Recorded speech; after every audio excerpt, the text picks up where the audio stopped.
మాకొద్దా? Right. పరిశుద్ధ గ్రంథాన్ని నుండి మత్తయి సువార్త 5వ అధ్యాయము 20వ వచనాన్ని ఈ మాట విందాం. ఏంటంట? శాస్త్రు. రైట్. ఈ మాటను బట్టి ఒక డైరెక్ట్ స్టేట్మెంట్ చెప్పండి మీరు నాకు. శాస్త్రులు పరిసయ్యులు పరలోకం వెళ్తారా వెళ్ళరా? ఏమండి? శాస్త్రులు పరిసయ్యులు పరలోకం వెళ్తారా వెళ్ళరా?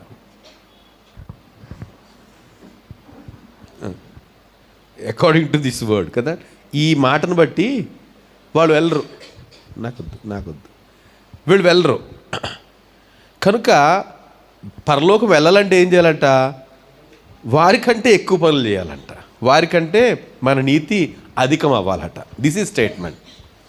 కనుక ప్రభువు చెప్తున్నాడు క్లియర్గా, కొంతమందిని మన ముందు ఉంచి వీళ్ళు వెళ్ళరు పరలోకం, మీరు కూడా అలాగుంటే మీరు వెళ్ళరు.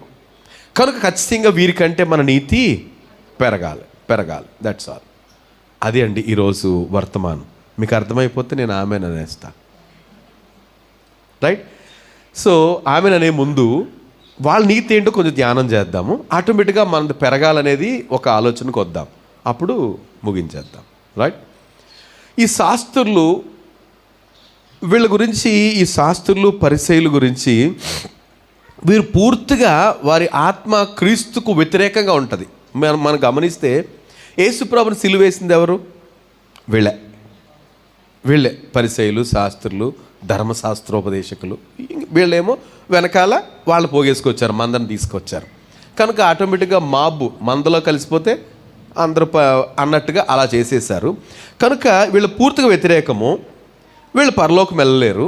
కనుక వీళ్ళ లాంటి చిన్న అనువంత పరిసైన ఆత్మ కనుక మనలో ఉందనుకోండి, అంటే ప్రభు ఉద్దేశం ఏంటి? అలాంటి ఏ నేచరు మనలో ఉండకూడదు. ఉంటే మనం పరలోకం వెళ్ళాం కదా. ఇక్కడ ఎంట్రన్స్ లేదట. పరలోకంలో గొప్పవారు అనబడతారని పైన ఇంకో మాట ఉంది, గొప్పవారు పేదోళ్ళని. ఏంటది? ఆ మాట చదువుదామా?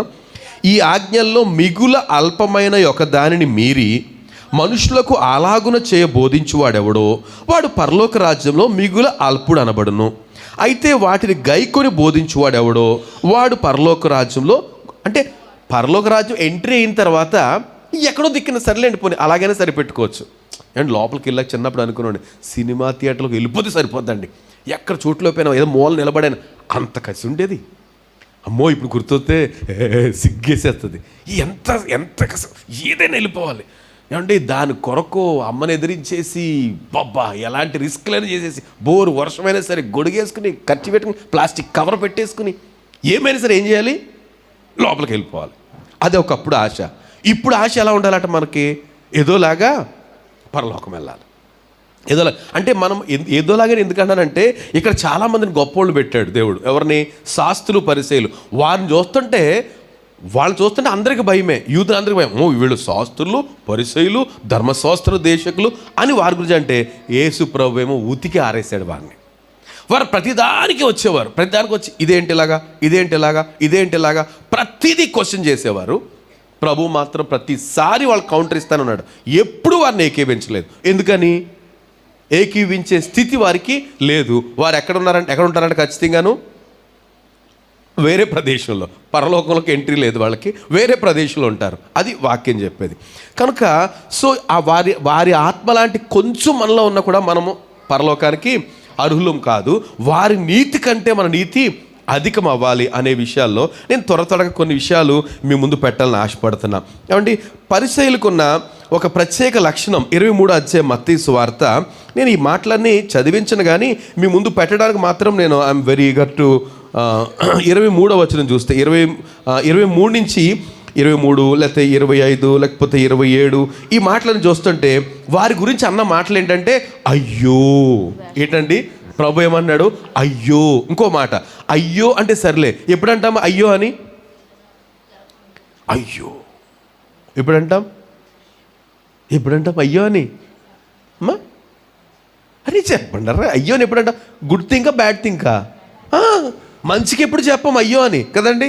అయ్యో అంటే ఏంటి ఇంత మంచి విషయం అంటారు ఎప్పుడైనా రివర్స్ మాట్లాడితే మనం. కనుక మంచి విషయం కానప్పుడు అయ్యో అంటాం. ప్రభు అయ్యో. ఇంకో మాట ఏంటి? వేషధారులారా. అది ఇంకా టూ మచ్ కదా. ఏంటంట? వేషధారులైన సో అండ్ సో. వేషధారులట. వేషధారులు అంటే ఏంటండి? వేషం వేసుకునేవాళ్ళు. ఎవరు వేషం వేసుకుంటారు? ఎవరు వేషం వేసుకునేది? సినిమా యాక్టర్లు. అరే అంతే కదా. మొన్న ఎవరో చెప్తున్నారు, ఒక ఆయన, ఎవరో మర్చిపోయాను కానీ, ఆయన ఫ్లైట్లో ప్రయాణం చేస్తుంటే ఈయన కూర్చుంటే అందరూ వచ్చి విష్ చేస్తున్నారండి. ఈయన కాదు, పక్కన ఉన్నాయన్ని. పక్కన చూశాడు, గుండు ఇతను విష్ చేస్తున్నారేంటి అనుకున్నారు. అందరూ సెల్ఫీలు దిగుతారంట ఇతనితో అనుకున్నాడు, కానీ పక్కన ఆయనతో సెల్ఫీ. తీరా ఒకసారి సరి అందరూ అక్కడ కూర్చోడానికి ఇష్టపడుతున్నారు. ఇతనికి కొంచెం అనీజీగా ఉండి ఫ్రంట్కి వెళ్ళి ఎందుకో చూశాడట. తీరా చూస్తే రజనీకాంత్ అంట. ఏ రజనీకాంత్? వేషం లేని రజనీకాంత్. మామూలుగా నేచర్ ఎలా ఉంటారండి కదా. అదే వేషం వేసుకుంటే 18 ఏళ్ల అమ్మాయితోటి డ్యూయట్ పాడతాడు ఆయన కదండి. దట్ ఈస్ అంతే కదా. దట్ ఈస్ వేషం. ఈ ప్రభు అంటున్నాడు కదా, ఈ శాస్త్రులు పరిచయలు పిలిచి వేషధారులారా. వాళ్ళు అది వృత్తి కదండి. నేచురల్గా ఎలా ఉంటారు? మామూలుగానే ఉంటారు. వాళ్ళు వృత్తి దిగిపోయేటప్పటికి ఎవరైనా కొంతమంది ఇంకా సీన్లో ఉండిపోయి మాట్లాడతారు, రే మనం అయిపోయింది, షూటింగ్ అయిపోయింది, అక్కడ ఇది వీడియో ఆపేశారు. వీడియోనే ఏమంటారు దాన్ని ఆపేశారు, ఇంకా లైవ్లోకి వచ్చేయండి అంటారు. లైవ్ వేరు, వాస్తవ జీవితం వేరు, ఇక్కడ షూటింగ్ వేరు కదండి. అలాగా ఈ శాస్త్రులు పరిచయాలు ఏంటంటే, వీళ్ళు షూటింగ్ అప్పుడు ఒకలా, షూటింగ్ అంటే బయటకు వచ్చేటప్పటికి చక్కటి అంగీలు వేసుకుంటారు, రైట్, చాలా చాలా పొందిగ్గా నడుస్తారు. ఒకవేళ పంది కనుక ఎదురైంది అనుకోండి పక్కకు తప్పుకుంటారు. డెడ్ బాడీ ఎదురొస్తుంది అనుకోండి ప్రక్కకు తప్పుకుంటారు, దాన్ని ముట్టుకోరు. అంటే వాళ్ళ గురించి రాయబడింది చూడండి, అయ్యో వేషధారులైన శాస్త్రులారా, పరిసయ్యులారా. వీళ్ళు ఎక్కువ ప్రాధాన్యత ఇచ్చేది ఏంటంటే బాహ్య పరిస్థితులకే, బాహ్యమైన వాటికే, లేకపోతే ఏం చెప్పాలంటే బాహ్య సంబంధమైన పరిస్థితులకి ఎక్కువ ప్రాధాన్యత ఇస్తారు. అంటే outward appearance is very important to them. బయటికి ఎలా కనపడుతున్నాం. లోకం అదే చూస్తుంది. లోకం ఏం చూస్తుంది? బయటదే. హృదయం ఎవరికి కావాలి? కానీ హృదయం మాత్రం దేవునికి కావాలి కదండి. ఒక్కొక్కసారి దేవుని సేవకులు కూడా మిస్లీడ్ అయిపోతారు. అదేంటి? బయటకు చూసి బాధపడిపోతుంటారు. ఒకసారి సమూయేలు అలాగే బాధపడిపోతున్నాడు. దేవుడు పని చెప్పాడు సమూయేలుకి, సరే వెళ్ళాడు. ఆ పని చేసేటప్పుడు as he is the person అంటే, ఒక ఇంటికి వెళ్ళు, అక్కడ వాళ్ళ కుమారులు ఎవరో ఒకరు నేను రాజుగా అభిషేకిస్తున్నాను, నీకు అక్కడ చెప్తానంటే, సో కుమారులు పిలిచాడు. ఒక కత్తిలాగా ఉన్నాడు ఒక్కొక్కడును, మంచి ఆజానుబాహులు అనుకున్నాడు. మొదట చూసి అబ్బబ్బబ్బబ్బా ఇశ్రాయేలు పరిపాలించేవాడు వీడై ఉంటాడు అనేది వేసేపోతున్నాడు నూనె అభిషేకించడానికి. ఆగు, ఏం చూస్తున్నావు? దేవుడు అంతరంగాన్ని లక్ష్య పెడతాడు, పై రూపాన్ని లక్ష్య పెట్టడం. ఏమండి? దేవుడు ఏమి లక్ష్య పెడతాడట? లోపల స్థితిని. మనుషులేంటి ఇక్కడ సేవకుడు, ప్రవక్త అందరూ దేని లక్ష్య పెడుతున్నారంటే పై రూపాన్ని లక్ష్య పెడుతున్నారు. దేవుడు మాత్రం హృదయం లక్ష్య పెడతాడు. ఈ బ్రదర్స్ ఏం చేస్తారంటే శాస్త్రులు పరిచయులు బాహ్యాన్నే లెక్క పెడతారు, బయట సంబంధం విషయాలే గమనిస్తారు. కనుక ప్రభు అంటాడు, they can not enter in to the heaven. పరలోక రాజ్యానికి వాళ్ళకి వేకెన్సీ లేదు. మీరు కూడా అలా బయట వాటిని లక్ష్య పెట్టారా, సో మీకు ఎంట్రీ లేదు అని అంటున్నాడు. వారి నీతి కంటే మన నీతి అధికం అవ్వాలట. కనుక ఈ వేషధారులు అనగా లేకపోతే బాహ్య సంబంధమైన పరిస్థితులే లక్ష్య పెడతారు, కనుక వారు పరలోక రాజ్యానికి ఎంట్రీ లేదు అని వాక్యం సెలవిస్తుంది. కనుక మనం ఇక్కడ గమనించాల్సిన విషయం ఏంటంటే, సో నేను చదువుతున్నాను చూడండి. అయ్యో వేషధారులను త్వరగా చదివేస్తాను ఈ మాటలు. మీరు పుదీనాలోను, సోపులోను, జీలకర్రలోను 10వ వంతు చెల్లించి ధర్మశాస్త్రంలో ప్రధానమైన విషయములను అనగా న్యాయమును, కనికరమును, విశ్వాసమును విడిచిపెట్టిరి. ఏం చేస్తున్నారు? ఎందులో ఇస్తున్నారంటే వీళ్ళ దశంభాగాలు పుదీనా ఉంటుంది కదండి, అందులో తీసారా? దశంభాగం తీసారా? ఏమంటే 10 రూపాయలకు కట్ట, లేకపోతే 20 రూపాయలకు 3 గంటలు, అందులో దశంభాగం తీసేది. సోపు ఉంటుంది కదండి, సోంపు అంటారు కదా, భోజనం తర్వాత వేసుకుంటాం కొంచెం అంతా, అందులో దశంభాగం తీసేరా. ఇలాంటి పనులన్నీ చేస్తారట. కానీ అసలైన విషయాలు మాత్రం ఏంటి? అసలైన విషయము ఏంటి అసలు అక్కడెక్కడే ఉందండి, మనం పెద్ద కష్టపడక్కలేదు. అనగా ధర్మశాస్త్రంలో ప్రధానమైన విషయములను అనగా న్యాయమును, కనికరమును, విశ్వాసాన్ని విడిచిపెట్టారు. న్యాయం విడిచిపెట్టేస్తారు, కనికరం విడిచిపెట్టేస్తారు, విశ్వాసం విడిచిపెట్టేస్తారు. పైకి మాత్రం తెచ్చావా వెంటనే తీసేయమ్మా, ఇది పట్టుకెళ్ళి మందిరంలో ఇచ్చేసేయాలి.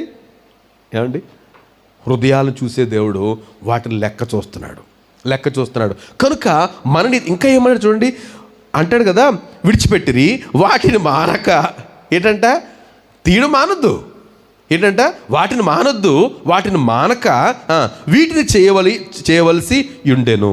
ఇంకా వీళ్ళ గురించి అన్నాడు, అందులైన మార్గదర్శకులారా. వీళ్ళు ఎవరంటండి? Blind leaders. ఆహా, బ్లైండ్ లీడర్ ఎలా నడిపిస్తాడు మనల్ని? ఏమండి, ఆయనకి దారి తెలియదు. So he can go. వాళ్ళకున్న నాలెడ్జ్ని బట్టి నేను బ్లైండ్ పీపుల్ గురించి మాట్లాడట్లేదు. ఇక్కడ శాస్త్రులు పరిచయాలు కళ్ళుండి కూడా వీళ్ళు ఏమైపోయారంట? గుడ్డివాడు గుడ్డివానికి ఎలా దారి చూపెడతాడు అని అంటున్నారు వాక్యం. ఏమండి, ఇద్దరు కలిసి ఏం చేస్తారంట? గోతులో అదే మాట అండి. ఇద్దరు కలిసి ఏమవుతారంట? గోతులో పడతారని వాక్యం చెప్తుంది. కనుక వీళ్ళు ఎవరట? అందులైన అంటే వీళ్ళకే తెలియదు, కానీ యు ఫాలో మీ, మేము చూపెడతాం రండి అంటే వీళ్ళకి తెలియదు. ఏం చూపెడతారండి?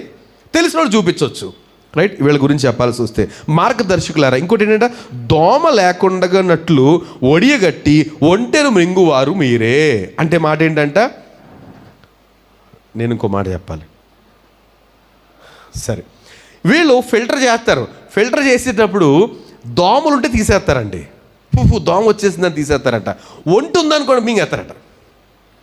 దోమ ఎంత, ఒంటి ఎంత అంటే చిన్న మాత్రం తీసేస్తారు, పెద్ద వాటిని వేసేస్తారు.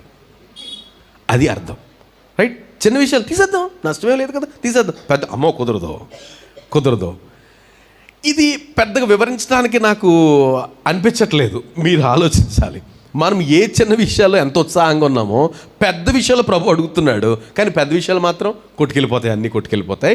చిన్న విషయాలు మాత్రం వెరీ పర్టికులర్. ఇంకా అయ్యో వేషధారులైన శాస్త్రులారా, పరిచయులారా, మీరు గిన్నెయు పళ్ళెమును వెలుపట శుద్ధి చేయుదురు కానీ లోపల దోపుతోనూ అజితేంద్రియములతోనూ నిండి ఉండును. దేని శుభ్రం చేస్తారట? గిన్నెని శుభ్రం చేస్తారట. వీళ్ళు గిన్నెలు కడుగుతారు కదా, మీరు మమ్మీకి హెల్ప్ చేస్తారా? చేసినప్పుడు ఏది ముఖ్యంగా కడగాలి మనం? Inner side or outer side? Reshma ఏం చేస్తుందంటే, మమ్మీ మెచ్చుకోవాలి, పైన మాత్రం అదే పనిగా తోముతుంది, మెరిసిపోతుంది. అబ్బా నా బిడ్డ ఎంత తీర లోపల చూసినప్పుడు ఏంటంటే ఇంగ్లీష్ అలాగే ఉంది. Is it correct? వీళ్ళు అదే పని చేస్తారట. ఎవరు? శాస్త్రులు, పరిచయులు. పైకి మాత్రం మెలమెల మెరిసిపోతారు, లోపల మాత్రం అజితేంద్రియములతోనూ ఇంకేంటంట దోపుతోనూ నిండిపోయిందట. ఏమండి, బయట వాటి మీద ఎక్కువ మనసు పెడతారు, బయటను మాత్రం చక్కగా తెల్లంగి లేకపోతే ఇలాంటి వారి హృదయం అంతా ఎలా ఉందంటే ఇంకా చాలా వివరంగా చెప్తున్నాడు చూడండి. ఇంకా ఇక్కడ కూడా అన్నాడు, గుడ్డి పరిసయ్యుడా, గిన్నెయు పళ్ళెమును వెలుపల శుద్ధి అగునట్లుగా ముందు వాటి లోపల నేను అంటాను ఒక్కొక్కసారి, ఏమండి, ఇంట్లో భార్య లేదా తల్లి లేదనుకోండి, మనం వంట చేసుకోవాల్సి వచ్చింది అనుకోండి, ఏం చేస్తాం? నా మటు నేను అనుకుంటాను, బయట కడకపోయినా పర్లేదు. ఎందుకని? గ్యాసే కదా. ఇంతకుముందు పొయ్యి హూ అన్నప్పుడు పొగ పట్టింది, ఇప్పుడు పొగ ఏం పట్టదు. కనుక నేనైతే ఏం చేస్తానంటే ముందు లోపల శుభ్రం చేసి పని కానిచ్చేస్తాను. మొత్తం అన్నీ కలిపి పెట్టేస్తే వచ్చి కడుక్కుంటారు, అది వేరే విషయం కదండి. అలాగని బయట కడుక్కుని లోపల కడుక్కోకుండా వండుకోగలుగుతామా? వండుకుంటే తినగలుగుతామా? మనం తినే వరకు ఉంటుందా? అది పోతుంది కదండి. కనుక వీళ్ళు ఏం చేస్తారట? పైన మాత్రం శుభ్రం చేసేస్తారు, లోపల శుభ్రం చేయరు. ఇలాంటి నేచరు ఎవరిదంట? శాస్త్రులది, పరిసయ్యులది. వీరు గిన్నె బయటకు అడుగుతారు, లోపల కడగరు. కనుక అది తినడానికి వది కాదు, అది ఆరోగ్యమైనది కాదు, ఉండదు, తినలేము కూడా. సో ఇది వాళ్ళ నీతి. సో మనం ఏం చేయాలంటే ఫస్ట్ మనం ఏం చేయాలి? బయట కడుక్కోపోయినా పర్లేదు, ఇది నా పాలసీ. అంటే కడుక్కోకుండా ఉండలేరు మీరు, ఆఫ్ కోర్స్. కానీ పురుషులు మనం బయట కడుక్కోపోయినా పర్లేదు, పాత్రలో లోపల కడుక్కుంటే మేనేజ్ చేసేయచ్చు. ఒక ఎగ్జాంపుల్ చెప్పండి. మనం సండే అనగాను, సండే కొత్త బట్టలు తీయాలి, లేకపోతే కొత్త సారీ తీయాలి, అది ఇది ఆహా ఓహో. లోపల గురించి ఏ శ్రద్ధ లేకుండా బయటకు మాత్రం అదిరిపోవాలి. దేవుడు మాకు మావయ్య ఉండేవాడు, అక్క మనం ఆదివారం చర్చికి వెళ్తే దేవుడు అదిరిపోవాలి అనేవాడు. దేవుడు అదిరిపోవాలట. ఏంటి? మనం వేసే డ్రెస్, దానికి మ్యాచింగ్, అవన్నీ షూ, టై, దేవుడు అదిరిపోవాలని వాడు. ఇప్పుడు నాకు గుర్తొస్తుంది, నిజంగా మనందరం అలాగే ఉంటాం. మనందరం అంటే అఫ్కోర్స్ ఈ శాస్త్ర పరిస్థితి అలాగే ఉంటారు. దేవుడు అదిరిపోతాడు మనల్ని చూసినప్పటికి, బా గుమగుమలతోటి నా మట్టుకు నేను అంటారు. కానీ లోపల అజితేంద్రియాలు, దోపు, లేకపోతే ఇంకా ఇంకా ఇంకా లోపలనే చాలా ఉన్నాయి, లిస్ట్ ఉంది కదండి. లోపల నుంచి బయటకు వచ్చే మనిషిని అపవిత్రపరుస్తాయి, కానీ బయట నుంచి అవేమీ పర్వాలేదు. లోపల నుంచి ఏమొస్తాయట? ఇంకా అన్నీ కూడా. కొన్ని చెప్పండి, ఎగ్జాంపుల్ మీకు తెలిసి చెప్పండి. లోపల నుంచి ఏమొస్తాయి? త్వరగా త్వరగా. అబద్ధాలు, బూతులు. ఇంక మంచి ఏమి రావేటి? రావండి. లోపల చూసి అన్నీ ఇట్లాంటివే. వాటిని శుభ్రం చేయమన్నాడు ప్రస్తుతం. ఈ శాస్త్రుల పరిశీలి వాడు జోలికి వెళ్ళరు. సమయం వస్తే ఉత్తికి ఆరేసేద్దాం, లోపల మాత్రం ఉంచండి, పైకి మాత్రం కత్తి దింపేద్దాం. అది శాస్త్రుల పరిశీలి. ప్రభు అన్నాడు, ఇలా మీరుంటే నో ఎంట్రీ. ఎక్కడికి? పరలోకానికి ఎంట్రీ. అది వాళ్ళకి వాళ్ళు చేస్తారు అలాగా, వాళ్ళకి లేదు. వాళ్ళకిలా మీరు ఉంటే మీకు లేదు. నాకు ఆ మాటలు ధ్యానం చేసినప్పటి నుంచి ప్రతి విషయంలో జాగ్రత్త పడాలి. పైకి అపీరెన్స్ కాదు. ఏమండి, చాలాసార్లు నేను సండే సర్వీస్కి పెద్ద పట్టించుకోను. అంటే చూస్తాను ఏమున్నాయా, వీటిలో కైకి పడి ఆదివారం కూడా అలాంటివి అస్సలు నాకు ఏమీ సెన్స్ ఉండదంటే మొన్న వేసుకున్నాం కదా, అలాంటిది ఏమీ ఫీలింగ్ ఉండదు. ఎందుకో నాకు తెలియదు. నాదంతా, నా భయం అంతా నాది ఏంటంటే అమ్మో ఈరోజు ఆదివారం, లేకపోతే ఇదే తప్ప. కానీ పైకి అపీరెన్స్ నాకు ఎక్కువ కాన్సన్ట్రేట్ చేయలేను. కొంతమంది కొంతమంది నాకు చాలా భయం. అమ్మో ఆవిడ మా ఇంట్లో ఉందంటే ఖచ్చితంగా మొన్న వారం వేసుకుని మళ్ళీ ఇలాగ అంటారేమనేసి. కానీ అది ఓకే, వారి దేవుని సరిది పట్ల ఉన్న అలర్ట్నెస్, మిగతా విషయాలకు పెళ్ళికి వెళ్తే ఎలాగ వెళ్తాం, మరి దేవుని మందిరానికి ఎందుకు వెళ్తాం, ఓకే అలాగ అనుకోవచ్చు, పర్లేదు. కానీ ఈ శాస్త్రుల పరిస్థితి ఎక్కువ ప్రాధాన్యత ఇచ్చేది పై రూపానికే, లోపల గురించి ఏమీ పట్టించుకోరు. అలా మీరు ఉండకూడదు, అది దేవుని మాట. ఏమండి, మళ్ళీ ఇక్కడ గుడ్డి పరిసయుడా అన్నాడు. తర్వాత మళ్ళీ 27కి వచ్చేటప్పటికి, వేషధారులైన శాస్త్రులారా, పరిసయులారా. ఇంకొకటి అండి, ఇక్కడ ఒక సందర్భంగా చెప్పాల్సి వస్తుంది. 26వ వచనం, గిన్నెయు పళ్ళెమును లోపల శుద్ధియగునట్లుగా ముందు వెలుపల, పైదేంటి, పళ్ళెమును వెలుపల శుద్ధి చేయుదురు కానీ లోపల దోపుతోనూ అజితేంద్రియంతోనూ నిండియుండును. అంటే ఇక్కడ మనం కూడా హెచ్చరిక నొందినట్లు, మనమందరము రక్షణ పొందినప్పుడు ఏం చేసాము? రక్షణ గుర్తుగా ఏం చేసాము? బాప్తిసం తీసుకున్నాం కదండి. ఒక్కొక్కసారి ఈ శాస్త్రుల లాగా ఉంటుంది మన పరిస్థితి. లోపల ఇట్ ఈస్ నాట్ క్లీన్డ్, లోపల శుద్ధి ఏమీ లేదు, పైకి మాత్రం ఏం చేసేస్తాము? బాప్తిసం తీసేసుకుంటాం, కడిగేసుకుంటాం, పైన శుద్ధి అయిపోయింది, లోపల క్లీన్ అవ్వలేదు అనుకోండి, అప్పుడు ఏమైనట్టు? అది ప్రభు అంటాడు, చేర్చేయండి, వాళ్ళ జాబితాలో చేర్చేయండి. హృదయం శుద్ధి చేసుకోకుండా, లోపలంతా బయట తీసి పారేయకుండా, పైన మాత్రం శుద్ధి చేసుకుని స్నానం చేసి వచ్చేసామనుకోండి, ఏం ప్రయోజనం అని అంటాడు ప్రభు. కనుక ఇది ఆలోచించాలి. మనం బయట కడుకబడ్డామంటే ముందుగా ఏం కడుక్కోవాలి? లోపల బాగు చేసుకున్న తర్వాత. లోపలంటే మీకు అందరికీ అర్థమవుతుంది, ఈ భాష మీకేం కొత్త కాదు, రైట్? సో 27 నుంచి, అయ్యో వేషధారుల శాస్త్రులారా, పరిసయ్యులారా, మీరు సున్నము కొట్టిన సమాధులు పోలి ఉన్నారు.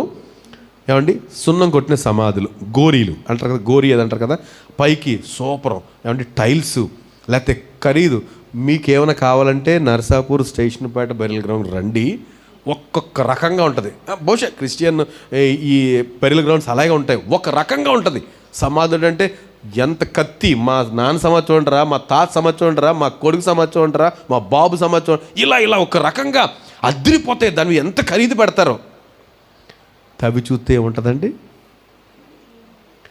నేను అంటాను, వారి బ్రతుకు అలాగుంటుంది లోపల. మామూలుగా వాళ్ళు కొంతమంది నాకు తెలుసు, తాగి చచ్చిపోయి ఏమంటే చచ్చిపోయి అతనికి గోరి కడతారు అద్భుతంగా, పైన యేసుప్రభుని సిలువేసి. ఏంటో నాకు అర్థం కాదు. ఇది ఏంటి గుర్తు ఏంటంటే, మనం వారికి లాంటి వారమే. ఎవరికి లాంటి వారము? శాస్త్రులు పరిసయ్యులు ఇలాగే చేస్తారు. గోరీలను చూడంగానే, గోరీలే అంటారు కదండి అట్లే కదా, ఆ గోరీలు కాదు, గోరీలు అంటే గోరీలే అనే మాటకి ఆ గోరీ ఏమంటే, ఈ గోరీలు చూస్తే దాన్ని చూడంగానే అనుకోవాలి మనం, అమ్మ పైకి ఎంత అందంగా ఉంది, లోపల ఏముంటుందంట, కంపుతో ఉంటుంది, నా బ్రతుకని అలాగుందా అనుకోవాలట.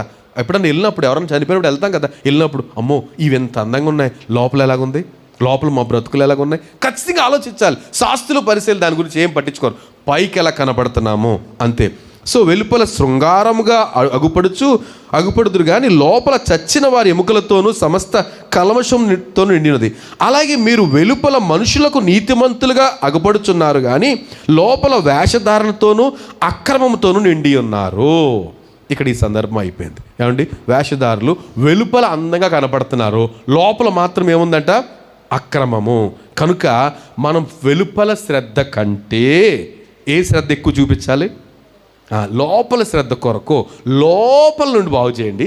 లోపల శ్రద్ధ కొరకు ఎక్కువ శ్రద్ధ చూపించాలి, లేకపోతే మనకు ఎంట్రీ లేదు. రైట్? దేవునికి మహిమ. ఈ మాటలు మనం గమనించాలని కోరుతున్నాం. కనుక ఎప్పుడైతే బాహ్య సంబంధమైన నీతి మనిషిని, ఈ శాస్త్రుల పరిశీలన ఏం చెప్తారంటే మర్డర్ చేయకూడదురా అంటారు, లోపలంతా కసితోనే ఉంటారు. యేసుప్రభు అంటాడు మర్డర్ లెక్క కాదు, నువ్వు మనిషిని ద్రోహి అంటే లెక్కలో పడిపోయినట్టే. అర్థమైందండి? శాస్త్రుల పరిశీలన ఏంటి? మర్డర్ చేస్తే మర్డరు, కానీ ప్రభు లెక్కకు వచ్చేటప్పటికి నీ హృదయంలో కపటము లేకపోతే వారి మీద కోపము రౌద్రము అయిపోయావా, నువ్వు చంపేసినట్టే, మనిషిని చంపేసినట్టే. అర్థమైందండి? మళ్ళీ ఎంతమంది హంతకులు ఉన్నారు చేతులు ఎత్తండి. పోలీసులు తెలుసుకోవాలి, ఈ మాటలు తెలుసుకుని వచ్చి అమ్మ ఇంత దుర్మార్గులు ఇంత హంతకులు ఉన్నారు ఈ చర్చిలో అనేసి వచ్చి వ్యాన్ వేసుకొచ్చేయాలి, పెద్ద వ్యాన్ అందరిని వేసుకెళ్ళిపోవాలి. తప్పు కాదు కదండి. మనం ఏం చేస్తున్నాం? మన మాటలతోటి కూనీ చేసేస్తున్నామండి, కూనీ చేసేస్తున్నాం. వీళ్ళు అదే పట్టించుకోరు. కనుక మనం ఇంకొక పని చేస్తాం. ఏమండి, యేసుప్రభు అంటాడు కదా, వ్యభిచారం చేసిన వారిని రాళ్ళతో కూడా చంపేసేయాలి. నేను చెప్పింది ఏమనగా ఏంటంట, మన చూపు అలా స్థితికి వెళ్ళిందా మనం ఆ లెక్కలోకి వెళ్ళిపోయినట్టే. అలాగంటే ఎంతమంది దొరికేస్తాం? ఏమండి? సో ఇవన్నీ శాస్త్రులు పరిశీలన చేసే పనులు. కనుక మనల్ని ప్రభు కోరేది వారికంటే నీతి పెరగాలి, వారికంటే నీతి మనది పెరగాలి. అది ఈరోజు మనతో మాట్లాడుతున్న మాట. మరొక మాట మత్తయి సువార్త 9:11 వీళ్ళకున్న ఇంకొక గొప్ప లక్షణం ఏంటంటే, అంటున్నారు కదా, మీ బోధకుడు చదువుతల్లి పరిసయ్యులు అది చూచి మీ బోధకుడు సుంకర్లతోనూ పాపులతోనూ కలిసి ఎందుకు భోజనం చేయుచున్నాడని ఆయన శిష్యులను అడిగి ఏమన్నారండి? ఈ శాస్త్రులు పరిసయ్యులు ఏమన్నారు? మీ బోధకుడు ఆ సుంకరులతోనూ పాపులతోనూ కలిసి భోజనం చేస్తారేంటండి? ఆయన ఎవరు? బోధకుడు. ఏమంటే బోధకుడు అంటున్నారు. కనుక సుంకర్లు అంటే ఎవరు? సంకర జాతి. ఈ సుంకరులు పాపులతో కలిసి భోజనం చేస్తారు. చిచి, తన డిగ్నిటీ మెయింటైన్ చేయొద్దు, సపరేట్గా ఉండొద్దు. ఒకవేళ వాళ్ళు కూడా భోజనానికి వస్తే మనం సపరేట్గా ఒక బల్ల ఇవ్వని చెప్పాలి కదా, వాళ్ళతో కలిసి భోజనం చేసేస్తారేంటి? ఏమంటారు మీరు? ఏమండి, శాస్త్రుల పరిశీలన కరెక్ట్ కదా మాట? మనం కలిసిపోవచ్చా? ఈ సుంకరులతోనూ పాపులతోనూ కలిసిపోవచ్చా? కలవకూడదా? చెప్పేది త్వరగా. ఇప్పుడే చెప్పేస్తాను. మీరు పరిశీల నాన్ పరిశీల చెప్పాలి. మనము సుంకరులతో పాపులతో కలవచ్చా, కలవకూడదా? కలవకపోతే మన కుటుంబాలను ఎలా సమకూర్చగలుగుతాం? నన్ను పిలవకండి. కొంతమంది అంటారు నన్ను పిలవకండి, పెళ్ళిళ్ళకి పిలవద్దు, చచ్చిపోయినా పిలవద్దు, దేనికి పిలవద్దు, నాకు మీకు కటీఫ్, నేను యేసుప్రభుని నమ్ముకున్నాను, నా కర్మ మీద అనుభవిస్తాను అన్నట్టుగా నేను డీసెంట్, మీతో కలవకూడదు. ఏం చేస్తారు అప్పుడు? వాళ్ళు అనుకుంటారు అమ్మో వాడు దేవుని బిడ్డరా, పిలవకండి. ఎప్పుడు మరి వీళ్ళకి పరిచయం చేస్తాడు ఈ దేవుని బిడ్డ? ఏమండి, ఆయన ఎగ్జాంపుల్, ఆయన కలిసిపోయాడట కదండి. ఒకసారి ఎవరో పిలిస్తే సీమోను అందరితో కలిసి భోంచేస్తుంటే వీళ్ళ కడుపు చిచ్చి వాళ్ళతోట మనం ఎంత పరిశుద్ధులరా, ఎంత మంచి బట్టలు వేసుకున్నాం, వాళ్ళతో కూర్చున్నాడేంటి? ఈ పాపులు సుంకలు చూసేటప్పటికి వీళ్ళకి కడుపు ఇది తేళ్ళు జెర్లు పాకేసినట్టు అనిపించేవి. ప్రభు అంటాడు వాళ్ళే బెటర్ నీకంటే. వాళ్ళు లోపల ఏముంటుంది? ఈ సుంకర్లకి పాపులకి అయ్యో మేము ఇంకా వెళ్ళలేకపోతున్నాం ప్రభు దగ్గరికి, వీళ్ళందరూ ప్రభు దగ్గరికి వెళ్తున్నారు, వెళ్ళలేకపోతున్నాం, పశ్చాత్తాప హృదయం ఉంటుంది. మనకేముంటుంది? మనం పెద్ద కత్తండి, మేము రక్షమించేసాడు మమ్మల్ని. ఏమండి, ప్రభు అంటున్నాడు నువ్వు పాపులతోటి కలవకపోతే అసలు ఎప్పుడు వారిని సమకూర్చగలుగుతాం? మనం చేయాల్సిన పరిచర్య వాళ్ళ దగ్గర కదా. కనుక కొంచెం జ్ఞానం ఉండాలండి, కొంచెం జ్ఞానం ఉండాలి. వెళ్ళాం కదా అన్నీ పులిమేసుకోలేం. నేను వస్తాను, తప్పక వస్తాను, ప్రతి కార్యక్రమాన్ని పిలవండి, నేను వస్తాను. కానీ కొన్ని పనులు మాత్రం నేను చేయలేను, అంతే కదండి. కొన్ని పనులు మాత్రం చేయలేము. మన హృదయం మాత్రం వారి మీద ఎనలేని ప్రేమ ఉండాలి. వారు తెలియక చేస్తున్నారు, లెట్ దెమ్ డూ, వాళ్ళు చేయనివ్వండి. ఈ పనులు నాకు అర్థమైందిగా, ఇంతకుముందు అదే పరిస్థితి అర్థమైంది కనుక నేను చేయలేను, అంతే తప్ప అక్కడికి వెళ్తే నన్ను టెంప్ట్ అయిపోతానండి. టెంప్ట్ అయిపోతే ఎలా కుదురుతుంది? ప్రభు మనల్ని రక్షించాడే, టెంప్ట్ అవ్వం. కానీ వారి సంతోషం కొలిది మనం జాయిన్ అవ్వచ్చు, అటెండ్ అవ్వచ్చు. మనకి కళంకం కలగకుండా మనం మెయింటైన్ చేసుకోవాలి. అప్పుడు వాళ్ళు ఏమనుకుంటారు, అమ్మో ఎంత పిలిస్తే చక్కగా వచ్చారే, కనుక ఏదైనా ఒక మాట చెప్తే వింటారండి. గీత గీసేసి అటు అడ్డంగా గోడ కట్టేసి నీ ముఖం మాకు చూపించకంటే చూపించరు. ఎప్పటికీ కనపడరు. కానీ రేపు కలుసుకుంటాం. ఎక్కడ గోడ కట్టేసిన ఎక్కడికి వెళ్తారు? శాస్త్రులు పరిశీలి కదా వాళ్ళు. ఎక్కడికి వెళ్తారు? వాళ్ళు కలిసి అక్కడ కలుసుకుంటారు. ఎక్కడ? నరకంలో. ఎందుకని ప్రభులా ప్రవర్తించలేదు వీళ్ళు. శాస్త్రులు పరిశీల ప్రవర్తించారు. So they cannot go to heaven. పరలోకం వెళ్ళే అవకాశమే లేదు వాళ్ళకి. ఎలా కలుసుకుంటారు? రేపు అక్కడ కలుసుకోవాలి. అప్పుడు ఆ పక్క వాళ్ళు అనుకోవాలి, మరి ఏం పర్లేదులే, ఇప్పుడు కలవకపోయినా రేపు కలుసుకుంటాం. వాళ్ళకి తెలిస్తే, బైబిల్ చదివితే అనుకుంటారు, వాళ్ళు తెలిస్తే మనం కలుసుకుంటాం. అక్కడ ఎల్లకాలము నిత్యము అగ్నిలో మారని అగ్నిగుండంలో ఆరని అగ్నిగుండంలో వేగుతూ ఉండాలి అని వాళ్ళు అనుకుంటారు. గమనిద్దాం ఏమండి, మన పరిచర్య ప్రభువు లోపల శుద్ధి చేయడానికి వచ్చాడండి. మనల్ని శుద్ధి చేసి ఆయనకి లాగా ప్రవర్తించాలనేసి. అలాగనేసి వాళ్ళు మింగిల్ అయిపోలేదే ఏమండి. ఇప్పుడు మొదటి వివాహానికి వెళ్ళాడు, అక్కడ ఏం జరుగుతుంది? విందులు వినోదాలు, ఫుల్ జోష్లో ఉన్నారు, తాగుతున్నారు, అది దీని. కానీ ఆయన తన మహిమను అక్కడ కనుపరిచాడు ఫస్ట్. అందుచేత వారి శిష్యులు ఆయన యందు, మిగతా ఇంటోళ్ళు నమ్మకం ఉంచారో తెలియదు కానీ శిష్యులు మాత్రం, oh what a great God, మనం గొప్ప బోధకుడిని వెంబడిస్తున్నాం రా, కత్తినా ఈయన విడిచిపెట్టకూడదో అనుకున్నారు వాళ్ళు. ఎక్కడ? కానా విందులో. అక్కడ ఏం జరుగుతుందంటే తాగుతున్నారు, ఫుల్ జోష్గా ఉన్నారు. అయిపోయింది రా అంటున్నారు. మరేం పర్లేదు, నేను అరేంజ్ చేస్తాను. ప్రభు అరేంజ్ చేశాడు, సంతోషానికి గుర్తయిన శిష్యులు. మిగతా సంగతి ఎలాగున్నా శిష్యులు మాత్రం ఆయన యందు నమ్మికించారు దేవుడు చేసిన కార్యాన్ని బట్టి. కనుక కొంచెం విజ్ఞత కావాలండి మనకి. అంత గుడ్డిగా కొంతమంది ఇదే పరిస్థితిలో గుడ్డి బోధకులు చేసే మాటలు మనం ఇలా ఇంకా గుడ్డిగా అది కాదు. క్రీస్తు ప్రేమను మనం అందరికీ పంచడానికి ప్రయత్నం చేయాలి. ఇన్ ద సేమ్ బిజినెస్, ఆ పనిలో మనలో మాత్రం కలంకం అంటకుండా మాత్రం చూసుకోకుండా కలిసిపోమన్నారు కదా. పాస్టర్ గారు చెప్పారండి మొన్న శాస్త్రుల పరిచయం గురించి చెప్పినప్పుడు. అంతే, దానికి నేను బాధ్యుని కాను, వాక్యమే చెప్తున్నాను. చాలా జాగ్రత్తగా వారికి మన ప్రేమను అందించాలి, మన వాళ్ళ అవసరాలు అందించాలి, చేయగలిగిన మేలంతా చేయాలి, ఎంతవరకు సామర్థ్యత మనకుంటే అవసరంలో రైట్. ఈ మాటలు గమనించాలి. సో మనం కనుక ఈ పాపులతో కలవకపోతే, సుంకరులతో కలవకపోతే క్రీస్తు పరిచర్యను, అనేక మంది క్రీస్తు ప్రేమను పంచలేము కదండి. క్రీస్తు ప్రేమను పంచలేము. కనుక మనకి ఈ శాస్త్రులు పరిశీలి ఆ పని చేస్తారు. మీ బోధకుడు ఏంటి వాళ్ళతో ఉంటాడంటే, సో ఈ బోధకుడు అంటాడు, మీరు వాళ్ళకలాగా ఉండకండి, మన పని ఇదే. పాపులనే పిలవచ్చితిని కానీ నీతిమంతుల్ని. అలాంటప్పుడు ఎక్కడికి వెళ్ళాలి? ఈయన పాపుల దగ్గరికి వెళ్ళాలి. నేను నీతిమంతులు అక్కడ ఉంటాను, మీరు రండి అంటే, బాబు మీరు నీతిమంతులు అండి, మీరు ఉండండి, మేము ఇక్కడే ఉంటాం అంటారు. కనుక ప్రభు వచ్చింది రోగుల కొరకే వైద్యుడు ఏమండి. సో రోగులు ఎక్కడ ఉంటారో, పాపులు ఎక్కడ ఉంటారో అక్కడ తిరగాలి ఆయన, అక్కడ తిరిగి సంపాదించాలి. సో మనకు కూడా అదే పరిస్థితి రైట్. ఇది రెండో క్యారెక్టర్ అయితే ఎవరిది? శాస్త్రులది, పరిసయ్యులది. మనం ఆ విధంగా ఉండకుండా మనం ఏం చేయాలి? వాళ్ళకలాగా కాకుండా మన నీతి అధికం అవ్వాలి రైట్. మూడో విషయం చూస్తే ఇది మనకు బాగా పరిచయం మాట. 16వ అధ్యాయం మత్తయి సువార్త. యేసు ప్రభు పదే 2-3 సార్లు అన్నారు ఆ మాట. శిష్యులు పొరపాటుగా అర్థం చేసుకున్నారు. చూస్తే 5వ వచనం, 16వ అధ్యాయం 5వ వచనంలో 6వ వచనం, అప్పుడు యేసు చూచుకొనుడి, పరిసయ్యులు సద్దుకైలు అను వారి పులిసిన పిండిని గురించి జాగ్రత్త పడుడని వారితో చెప్పగా. ఏమంటే మళ్ళీ కిందకు వచ్చేద్దాం. 11వ వచనం, నేను రొట్టెల గురించి మీతో చెప్పలేదని మీరు ఎందుకు గ్రహింపరు? పరిసయ్యులు సద్దుకైలు అను వారి పులిసిన పిండిని గురించి జాగ్రత్త పడుడని చెప్పాను. అప్పుడు రొట్టెల పులిసిన పిండిని గూర్చి కాదు కానీ పరిసయ్యులు సద్దుకైలు అను వారి బోధన గూర్చియే జాగ్రత్త పడవలని ఆయన వారితో చెప్పానని గ్రహించిరి. చూడండి, ఇప్పుడు ఈ పరిసయ్యులు ఎవరంట? పరిసయ్యుల బోధ ఏంటి చెప్పండి? పులిసిపోయిన బోధ అంటే, పులిసిపోయిందంటే నీకు తెలుసమ్మా ఏంటి? ఎగ్జాంపుల్ చెప్పు. పిండి పులిసిపోద్ది కదా. రేపు బజ్జీలు వేయాలనుకో మమ్మీ, ఈరోజు ఏం చేయాలి?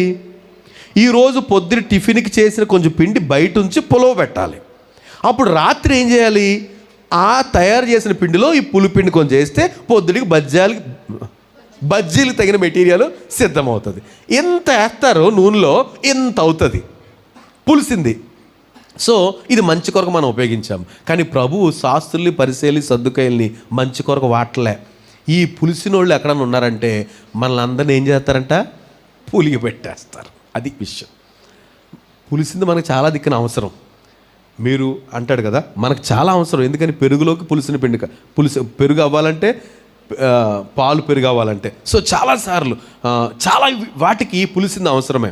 కానీ ఈ సద్దుకాయలు పులిసిన పిండి అంటే మనల్ని పొలయి పెట్టేస్తారు వాళ్ళు. ఎందుకు పనికి రాకుండా చేసేసే పరిస్థితి. వారి బోధ విషయంలో జాగ్రత్తగా ఉన్నాడు అంటూ ఒక మాట నేను మీ ముందు పెట్టాలనుకున్నాను. మత్తయి సువార్త 23వ అధ్యాయంలో త్వర కొన్ని విషయాలు స్పీడ్గా వెళ్ళిపోదాం అనుకుంటేనే ఆగిపోతున్నాను నేను. 23వ అధ్యాయంలో అప్పుడు యేసు జనసమూహములతో తన శిష్యులతో ఇట్లను, శాస్త్రులు, పరిసయ్యులు మోషే పీఠ మందు కూర్చుండువారు కనుక వారు మీతో చెప్పు వాటిని అన్నిటినీ అనుసరించి గైకొనండి. ఏమండి, ఇంకా ప్రభు చెప్తున్న మాట ఏంటంటే, శాస్త్రులు, పరిసయ్యులు చెప్పే ప్రతిదీ వినండి అర్రా. ఏం చెప్తున్నాడు? యేసుప్రభు చెప్తున్నాడు, వారు పీట మీద కూర్చుంటారు కనుక ఆ పీట మీద కూర్చున్న వాళ్ళు అన్ని మాటలు వినండి, తప్పులేదు. వాళ్ళు మంచి చెప్తారు. ఎందుకని? బోధకులు కదండి వాళ్ళు. అన్ని బోధ చెప్తారు చెయ్యరు. అది మనకు సంబంధం లేదు. వాళ్ళు చెప్పే బోధ వినండి అంటూ ఆయన చెప్తాడు కదా, మీతో చెప్పు వాటి అన్నిటిని అనుసరించి గైకొనుడి, అయినను వారి క్రియల చొప్పున చేయకండి సుమా. అది ప్రభు చెప్పేది. వారు చెప్పింది చేయండి, వాళ్ళు ఏం చేస్తారో మీకు అనవసరం. వారు చెప్పారు కాబట్టి చెయ్యండి, వాళ్ళు ఏం చేస్తారో మీకు అనవసరం. వాళ్ళు చేసింది మాత్రం మీరు చేయకండి. ఏమవుతాం? చేస్తే వాళ్ళకలాగే వాళ్ళతో పాటు వెళ్ళిపోతాం నరకానికి. కనుక వాళ్ళు చెప్పే బోధ మాత్రం వినండి. ఇంకా త్వరగా చెప్తున్నా, అయినను వారి క్రియల చొప్పున చేయకుడి, వారు చెప్పుతురే కానీ చేయరు. చాలా విషయాలు. ఏమండి, ఈ నేటి మనము, లేకపోతే మనము అంటే మనము కూడా చెప్పే వాటిని మానేయమని కాదు, ఖచ్చితంగా మనం కూడా అనుసరించాలి. అప్పుడు ఆశీర్వాదం అండి. అందుకే ఒక పెద్ద చెప్తున్నాడు కదా పరిశుద్ధ గ్రంథంలో, మనం అనేక విషయాలు తప్పిపోతున్నాం కనుక మీలో అనేకులు బోధకులు కాకండి, తీర్పు బోధకుల దగ్గర నుంచి స్టార్ట్ అవుతుంది అంటున్నాడు. ఇప్పుడు ఎవరి దగ్గర నుంచి స్టార్ట్ అవుతుంది? వాళ్ళ దగ్గర నుంచి స్టార్ట్ అవుతుంది. ఎవరి దగ్గర నుంచి? వాళ్ళు చెప్తారు, చెయ్యరు.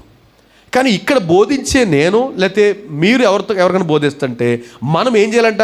అనుసరించడానికి తాపత్రయపడాలి. పౌలు అంటాడు, నేను బోధించిన మీదట భ్రష్టుడిని అయిపోకున్నట్లు నన్ను నేను నలగొట్టుకొనిచున్నాను అంటాడు. ఇది ఎక్సర్సైజ్ చేయాలి మనం అని ఎందుకంటారంటే, బోధించేవారు మీరు కదా. మనం ఎందుకంటారంటే, నేను ఒక్కడే కాదు, మీరు కూడా బోధించాలని కదండి. మనం అందరం శిష్యులు అవ్వాలని తాపత్రయం. కనుక మనం కూడా ఏదైతే బోధిస్తున్నామో దాన్ని అనుసరిస్తున్నామో లేదా. కొన్నిసార్లు బోధించడం చాలా మేలుకరం. కారణం ఏంటంటే ఈ మనస్సాక్షి మనకు పనిచేద్దు కనుక, అయ్యో ఇది నేను బోధించాను కదా, నేను ఎలా మాట్లాడితే ఎలాగా, రైట్, నేను ఇలాగ అన్నాను కదా, నేను మాట్లాడితే ఎలాగా అనేసి మనం ఏం చేస్తాం? దేవుని దగ్గరికి వెళ్ళి, అయ్యా ఇది బోధించాను, నేను సరిగా నమ్మట్లేదు అనేసి మనం దేవుని దగ్గర నలగొట్టుకోవడానికి అవకాశం ఉంటుంది. కనుక వీళ్ళు ఏం చేస్తారట? చెప్పుదురే కానీ వారు చెయ్యరు, మోయశక్యము కానీ భారమైన బరువులు కట్టి మనుషుల భుజంలో పెట్టుదురే కానీ తమ వ్రేలితోనైనను వారిని దాన్ని కదపరట. పెద్ద మూట పోయిండ్రా, పట్టుకెళ్ళండి, ఏం పర్లేదు, కనీసం కొంచెం హెల్ప్ చేయరట. ఇది శాస్త్రులు, పరిసయ్యులు. ఆలోచిద్దామా? మనం ఎవరికైనా మొయ్యలేని బరువులు మోపుతూ మనం మాత్రం ఫ్రీగా హ్యాపీగా ఏమండి తిరిగితే ఏమంటారు? మనల్ని పరిసయ్యులు అంటారు. పరిసయ్యులు ఎక్కడికి వెళ్తారు? నరకానికి వెళ్తారు. మనకి ఎంట్రీ ఉండదు. వాళ్ళకిలాగా మనము ఉండకూడదట, రైట్? సో పెడతారు కానీ వీళ్ళు ముట్టుకోరు, కదిలింపనొల్లరు, ఇంకా పెట్టుదురే కానీ వేలుతోనే కదిలింపనొల్లరు, మనుషులకు కనబడు నిమిత్తము తమ పనులన్నీ చేయుదురు. ఇంకా వీళ్ళు చేసే పనులన్నీ ఏంటంటే కనపడేటట్టే. ఇంట్లో అమ్మ చూస్తుందా లేదని ప్రార్థన చేసుకుంటున్నట్టు. ఏమండి, మంచి సాక్ష్యం మంచిదే. బిడ్డలు కానీ, తల్లి, తండ్రి, కుటుంబంలో మా అమ్మ ఎలా ఉంటుంది, మా డాడీ ఎలా ఉంటారు, మా పిల్లలు ఎలా ఉంటారు అని సాక్ష్యం పర్వాలేదు. కానీ కేవలం దాని కొరకే మనం ప్రార్థన చేస్తే అమ్మ చూసినా గలిసిపోవచ్చు, లేకపోతే నాన్న చూసే అది కాదు. వాళ్ళు ఎక్కువ మనుషులు కనబడాలని దాని కొరకే ప్రయత్నం చేస్తారటండి. నేను ఎందుకు ఈ మాటలు చెప్తున్నానంటే, మనందరి హృదయాల్లో ఎంతో కొంత ఈ పరిస్థితులు లేకపోలేదండి. కనుక ఖచ్చితంగా ఈ రోజు నుంచి మనం ఏం చేయాలనుకుంటానంటే, ఏం చేసినా ప్రభు దృష్టి అదే తాపత్రయపడాలి. మనుషులు చూడొచ్చు, మెచ్చుకోవచ్చు, అసహించుకోవచ్చు, తిట్టుకోవచ్చు, ఏం చేసినా ప్రభు కొరకు మనం చేయగలిగితే ధన్యులం అయిపోతామండి. అలా కాకుండా ఓన్లీ ఫర్ అవుట్వర్డ్ అపీరెన్స్, వాళ్ళు చూస్తారు, వాళ్ళు చూస్తారు అన్నట్టుగా మనం చేస్తే మాత్రం మనం ఏమైపోతామంట, పరలోకానికి ఎంట్రీ ఉండదండి. ఇది ఎంత దౌర్భాగ్యం అమ్మ. ఇన్ని పనులు మానుకుని కదండి, ఇంత కష్టపడి దేవుని సన్నిధిలోకి వచ్చి మీరు పరలోకం వెళ్ళరు అనిపించుకోవడానికా? కాదు కదా.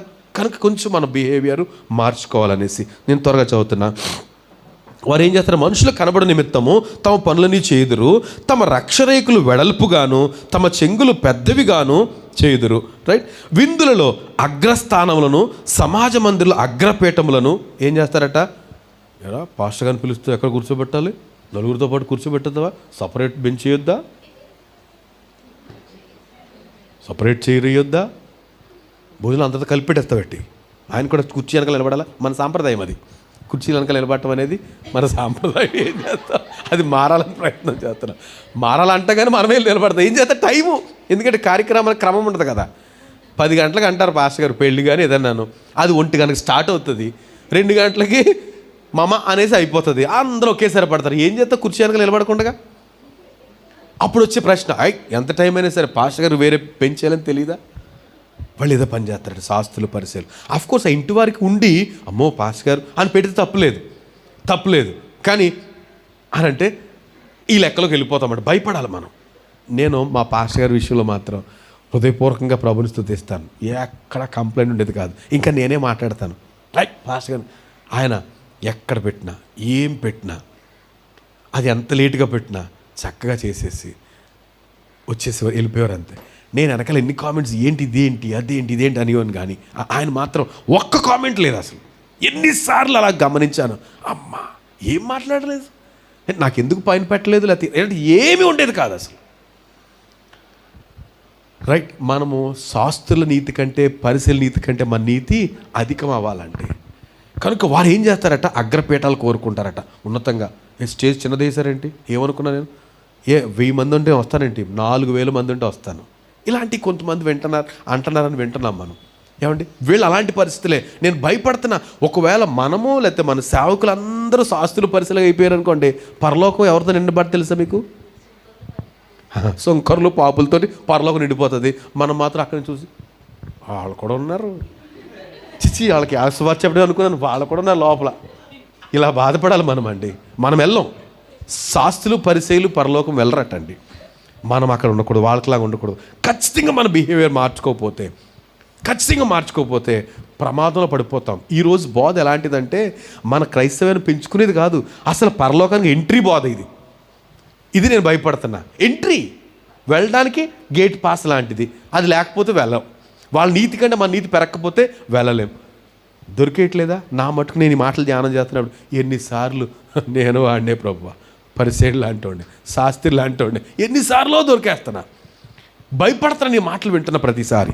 రైట్. ఇంకా విందులలో అగ్రస్థానాలు, సమాజ మందిరంలో అగ్రపీఠాలు, సంత వీధుల్లో వందనములు. సంత వీధుల్లో వందనాలు. ఎందుకు వందనాలని అంటే గొప్ప కోసం బా అనేసి నిజంగా కనపడంగా సోదరు కనపడంగా వందనాలని లోపల అనుకున్నా, లేకపోతే బయటకు అనుకున్నా, ప్రైజ్ లార్డ్ అని, ప్రైజ్ లార్డ్ బ్రదర్ అంటే చెప్పడం తప్పు అనట్లేదు నేను. ఎందుకోసం? నిజంగా దేవుని మహింపరుస్తున్నామా? కొంతమందిని చూస్తే లోపలేమో అమ్మా ప్రైజ్ లార్డ్ బ్రదర్ అన్నామనుకోండి, లోపలేమో తను చంపేశాము, కనపడినప్పుడు పైకి మాత్రం ఏమంటున్నాము? ప్రమాదం కదా. ఈ డబల్ మైండ్ చాలా ప్రమాదం. ప్రభువుకు లెక్కలోకి ఏది ఈ మాట వినపడుతుందా, మన ఆలోచన వినపడతా ప్రభు దగ్గర అకౌంట్లో? ఆలోచన టిక్కు, అక్కడ టిక్కు. ఊరికే మనం హత్తేసుకుని ముద్దులాడేసి ఆ వ్యక్తితోటి అవి ఏమీ లెక్కలోకి రావు. ఇది ప్రమాదం అండి.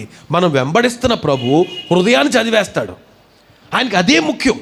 పైన రూపము, పై మాటలు తర్వాత. ముందు హృదయాన్ని చూసేస్తాడు. మన హృదయం ఏముండాలి? ఇంకా నయ్యం. కొంతమంది చూస్తే మాట్లాడటానికి సాహసం చేయలేం. కానీ ప్రభువా వాడిని దీవించండి, నేను మాట్లాడలేకపోతున్నాను, అతను కూడా మాట్లాడు అనుకున్న సంతోషమే. కానీ ఏమండి, మనకి హృదయంలో సరి లేకుండా, సమాధానం లేకుండా పైకి మాత్రం గంభీరంగా వందనవచనాలు పనికిరావు. ప్రభు దగ్గర ఆ జాబితాలోకి వెళ్ళిపోతాం. రైట్? త్వరగా సంత వీధుల్లో వందనములను మనుషుల చేత బోధకులని పిలువబోటయు కోరుదురు. ఏమని కోరుకుంటారంట? మొన్న కూడా అనుకున్నట్టున్నాం కదా, మనం ఏమని పిలవాలి? నన్ను పేరు ముందు ఏం పెట్టావు? పేరు ముందు? రెవరెండ్ ఉందా, పాస్టర్ ఉందా, ఇంకా అది ఉందా, ఇది ఉందా? ఎందుకని ఇంకా పెద్ద మాటలు అనడానికి మరి తెలిసిన వాళ్ళు ఉన్నారనేసి మాట అంటలేదు. ఏమనుకుంటారంటే వీళ్ళు బోధకులను పిలువబడాలట.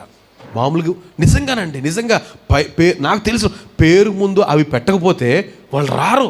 ఏమనుకున్నావు నువ్వు అసలు నన్ను అంటేని? ఎంత దేనికి సంబంధించిన వీళ్ళందరూ ఆ గ్రూప్. అర్థమవుతుందా? వీళ్ళు ఎక్కడో లేరు, యెరూషలేములో లేరు. ఎక్కడున్నారు? మన మధ్య, మనలోనే ఇక్కడిక్కడే ఉంటున్నారు. కనుక వాళ్ళ దగ్గరికి వెళ్ళి, అయ్యా ఇది కరెక్ట్ కాదండి, మీరు కూడా పరలోకం వెళ్ళరండి చెప్పగలుగుతామా మనం? అలాగా చెప్తే ధన్యులం అవుతాం. ఎందుకని? వాళ్ళ క్షేమం కోరుతున్నాం. గొప్ప పరిచయం నిజంగా అండి. కొంతమంది చాలా గొప్ప పరిచయం చేస్తున్నారు, కానీ పరలోకం వెళ్ళరు అనే మాట, కొన్ని మాటలు చూసామనుకోండి, అయ్యో బాబా వాళ్ళు పరలోకం వెళ్ళకపోతే ఏమైపోతుంది పరలోకం అని అనిపిస్తుంది. ఎందుకంటే ఇక్కడ ఎంతోమంది నడిపించారు. వాక్యం కూడా చెప్పేది అదే. ఈ శాస్త్రులు పరిచయం చేసే బోధ మీరు వినండి, దాని ప్రకారం మీరు చేయండి. వారు చెప్పినట్టు మాత్రం, వాళ్ళు చేసినట్టు మాత్రం చేయకండి. అంటే ఇక్కడ ఎవరెవరు ఆ ఫిల్టర్లో ఎంతమంది వెళ్ళిపోతారో ఆలోచిద్దాం. ఎవరు వెళ్ళిపోయినా మనం వెళ్ళకుండా ప్రయత్నం చేద్దాం. ఈరోజు బోధ అందుకే మనం చాలా జాగ్రత్తగా మన ప్రవర్తన విషయంలో జాగ్రత్త పడకపోతే, శ్రద్ధ చూపించకపోతే వాళ్ళతో పాటు మనం వెళ్ళిపోతాం. శాస్త్రుల పరిశీలనతో పాటు పరలోకానికి ఎంట్రీ ఉండదు. ఈ మాటలు గమనిస్తుంటే రైట్. బోధకులను పిలువబడుదురు, ఒక్కడే మీ బోధకుడు, మీరందరూ సహోదరులు. ఇది నాకు బ్రదర్ అండ్ చర్చెస్లో ఇదే నాకు ఎంత ఇష్టమో. అందరూ బ్రదర్ సిస్టర్ అంతే. అసలు కరెక్ట్ ఇదండి. మరి అంటే పౌలే కొన్నిసార్లు అంటాడు, నా ఆత్మీయ కుమారుడైన తిమోతి అంటే, అప్పుడు తిమోతికి ఈయన ఏమైనట్టు? తండ్రి అయినట్టు కదా. కొన్నిసార్లు మరి అది సందర్భం వేరేమో కానీ ఆ చిన్న మాట తీసుకొచ్చి ఇంకంతే, మీరందరూ నా ఆత్మీయ బిడ్డలు అంటే ఒకటి, కాపరి తండ్రి మనసు కలిగి ఉంటాడు. ఏమండి? కాపరి తండ్రి మనసు కలిగి ఉండి అయ్యో నా బిడ్డలు అనేసి అలాగుంటాడు. కనుక ఎవరైనా నా తండ్రి సమానులు లేకపోతే ఇలాగ అన్నా కూడా కానీ వాక్యం చెప్తుంది కదా, మీరు అందరూ సహోదరులే, మీకు అందరికీ బోధకుడు నేనే అంటాడు. మరియు భూమి మీద ఎవరికి తండ్రి అని పేరు పెట్టొద్దు, ఒక్కడే మీ తండ్రి, ఆయన పరలోకమందు ఉన్నాడు, మీకు నాకు కూడా అన్నట్టు ప్రభు.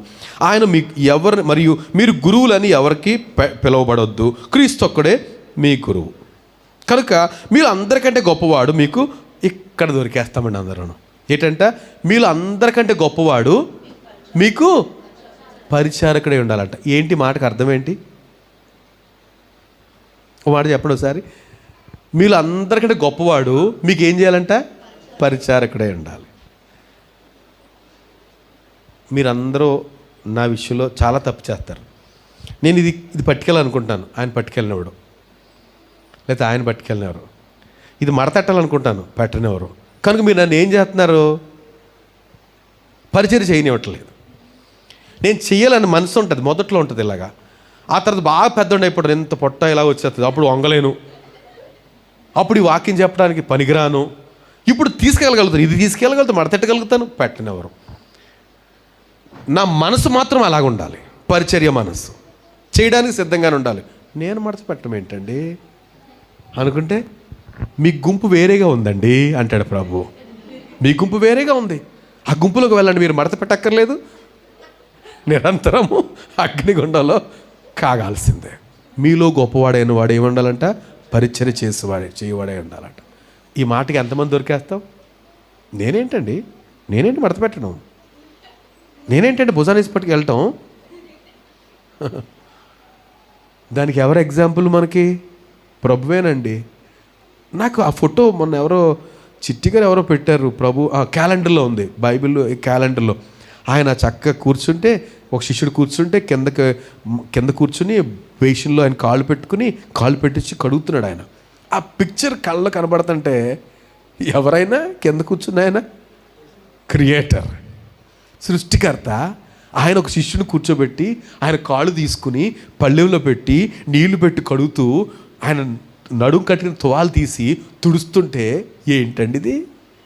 ఏంటి అసలు? ఏమైపోతాం మనం ఎక్కడ ఉంటాం? మన పరిస్థితి ఏంటి? నేను కడగడం కాళ్ళు అంటే కాళ్ళు కడిగేస్తాంలేండి, అందరూ చూస్తుంటారు కదా, వీడియో తీస్తుంటారు కదా, కాళ్ళు కడిగేస్తాం. కానీ హృదయం దిల్లు వీళ్ళని కాళ్ళు కడగడం ఏంటి? ఇది బాధ. కానీ ప్రభు అంటాడు మీలో గొప్పవాడైన వాడు ఏముండాలంట? పరిచారకుడై, మీ అందరికి పరిచారకుడై ఉండాలి. ఇది శాస్త్రులు పరిశీల పరిస్థితులు మనం మారాలండి. మన హృదయాలు ప్రభువుకు అనుకూలంగా ఆయన ప్రతిదీ లెక్కలో తీసుకున్నాడు కనుక చాలా జాగ్రత్తగా మనం ప్రవర్తన చక్కబెట్టుకోకపోతే వాళ్ళ లెక్కలోకి వెళ్ళిపోతాం. వాళ్ళ లెక్కలోకి వెళ్తే పరలోకానికి వేకెన్సీ లేదు. రైట్. ఇక నాలుగో విషయానికి వస్తే మత్తయి సువార్త 15వ అధ్యాయం కదా, 15వ అధ్యాయము. వీళ్ళు ఏం చేస్తారట? పారంపర్యాచారాలు అంటే పెద్దలు నియమించిన సూత్రాలు, లేకపోతే వాళ్ళు విధించిన విధులు, అదే దైవోపదేశాలుగా ఎంచుతారట. ఏంటండి? నేను చదివేస్తాను, తొందర చూడండి. ఆ సమయంలో యెరూషలేము నుండి శాస్త్రులు పరిసయ్యులు యేసు వద్దకు వచ్చి, నీ శిష్యులు చేతులు కడుక్కోకుండా భోజనం చేస్తున్నారే, వారు ఎందు నిమిత్తం పెద్దల పారంపర్యాచారమును అతిక్రమించున్నారు. ఏంటంట? చేతులు కడుక్కోకుండా భోజనం చేస్తారట శిష్యులు. మీరు ఎప్పుడైనా చేశారా? చేతులు కడుక్కోకుండా భోజనం బోల్డ్ సార్లు చేసేసాం మేము కూడా. ఆ పక్కన పరిసైడు, ఈయన సుంకరి, వాళ్ళిద్దరు చెప్పుకున్నారు ఈయన ఎప్పుడు చేతులు కడుక్కోడండి అనేసి. ఇక్కడ శాస్త్రుల పరిస్థితి అదే చెప్తున్నారు. మీ శిష్యులు ఏంటి చేతులు కడుక్కోకుండా భోజనం చేసేస్తారేంటి? పెద్దల పారంపర్యాచారం ఏం చెప్తుంది మనకి? స్నానం చేసి భోజనం చేయాలి, అది లెక్క. కనీసం సబ్బుతో చేతులు కడుక్కుని తినాలి అనేది, అది ఆరోగ్యపరంగా కరెక్టే. కానీ శిష్యులు పెద్ద పట్టించుకోలేదు. నేను చాలాసార్లు మైక్రోస్కోప్లో చూస్తే మనం స్నానం చేసి వచ్చిన తర్వాత చూసినా కూడా బోల్డ్ క్రిములు ఉంటాయండి. ఏమ రైట్? కడిగేసుకున్న తర్వాత ఆ టవల్ తుడుచుకురండి, బోల్డ్ ఉంటాయి. కనుక కడుక్కున్నంత మాత్రాన్ని ఇక్కడ ప్రభువు దేన్ని ఫోకస్ చేయాలనుకున్నాడంటే, వాళ్ళు పారంపర్యాచారం అంటే ఎవరు చెప్పింది? ఇది వాక్యం కాదు, పెద్దలు చెప్పింది. పెద్దలు చెప్పారా, అంతే. మీకు ఒక ఎగ్జాంపుల్, స్కూల్లో ఇచ్చిన ఎగ్జాంపుల్ వీళ్ళు చదువుకున్నప్పుడు ఉందనుకుంటా. ఒక ఆయన గురువు గారు శిష్యులకి ఇలాగ పాఠాలు చెప్తున్నాడు. ఒక పిల్లి వచ్చి డిస్టర్బ్ చేస్తుంది వాళ్ళని. పిల్లి చాలా డిస్టర్బ్, అందరూ ఇంకా పిల్లి ఏం చేస్తుంది? తోకలో అంటించి తిరుగుతుంది కదండి పిల్లి. సో ఈ గురువు గారు కోపం వచ్చింది, hey tie that cat to the pole అన్నాడు. కనుక పోలు కట్టేశారు పిల్లిని. క్లాసులు జరుగుతున్నాయి, వదిలేశారు. క్లాస్ అయిపోయి వదిలేశారు, పోయింది. మళ్ళీ రేపు క్లాస్ మళ్ళీ వచ్చేసింది. ఇక వీళ్ళకి విధి ఈయన కోపపట్టం కట్టడం. ఇంకా సార్ వచ్చే ముందు పిల్లిని స్తంభాన్ని కట్టేసేవారు. రైట్? అది అలవాటు అయిపోయింది, వీళ్ళకి అలవాటు అయిపోయింది, ఈయనకి అలవాటు అయిపోయింది. ఈయన బాత్ చేయాలంటే పిల్లలు కట్టేసి ఉండాలి. సరే, ఈయన చచ్చిపోయాడు. ఈయన కొడుకు వచ్చాడు, గురువు గారు వచ్చేటికి ఆ పిల్లి అక్కడ లేదు, అది ముసలిది అయిపోయింది, రావట్లేదు. ఈయన అంటాడు, డోంట్ యు నో దాట్? ఎరా, నేను క్లాస్ చెప్పేటప్పుడు పిల్లి స్తంభాన్ని కట్టి ఉండాలి తెలియదా మీకు? మా నాన్న చెప్పినప్పుడు ఏం చేసేవారు? పిల్లిని తీసుకెళ్ళి స్తంభాన్ని కట్టేవారు కదా. ఏది పిల్లి? ఇది పారంపర్యాచారం అంటే. అందులో సత్యమేముంది ఏమండి? కానీ మా బాబు అలా చేశాడు, ఇప్పుడు అలా చేయాలి, అంతే. ఎందుకు డిస్టర్బ్ చేస్తుందని కట్టారు. ఇది లెసన్ అండి. మీరు ఎప్పుడు చదివారో నీకు తెలియలేదా? నీకు గుర్తు ఐడియా ఉందా? వీళ్ళిద్దరు వెళ్ళిపోయారు, మీకు లేదు. ఇప్పుడు అలాంటివి మంచి లేవులేండి, మరి ఏం చేయలేను నేను. రైట్? Lesson, English lesson. అతను అంటాడు తెలియదా అని. అంటే ఈ పారంపర్యాచారం దేవుని వాక్యానికంటే విలువ ఎక్కువైపోతుందండి మనుషుల్లోనూ. చాలా వాక్యం పక్కన పెట్టేస్తున్నారు. నేను చెప్పేది చేయండి, పెద్దలు చెప్పింది చేయండి. ఇది చెప్పబోతాడు, త్వరగా చూద్దాం. అందుకైనా మీరు పారంపర్యాచారం నిమిత్తము దేవుని ఆజ్ఞను ఎందుకు అతిక్రమిస్తున్నారు? ఏమంటే యేసుప్రభు ఊరుకోలే అలాగ అంటున్నప్పుడు, మంచిది బాబు, మీరు మీ పారంపర్యాచారం ముఖ్యమా దేవుని ఆజ్ఞ ముఖ్యమా అంటే వీళ్ళు ఏమంటారు? పారంపర్యాచారం అంటే పెద్దలు చెప్పిన మాట, పెద్దలు చెప్పిందే కరెక్ట్ అని అంటారు వీళ్ళు. కాబట్టి వీళ్ళు ఏమంటారు చూడండి, దేవుని ఆజ్ఞ చెప్తున్నాడు ఇక్కడ ప్రభు. తల్లిదండ్రులను ఘనపరచుమనియు తండ్రినైనను తల్లినైనా దూషించువాడు తప్పక మరణము పొందవలనియు దేవుడు సెలవిచ్చాను. అండ్ ఒక వాక్యం జ్ఞాపకం చేశాడు ప్రభు. ఏంటంట? తల్లిదండ్రులని సన్మానించాలి.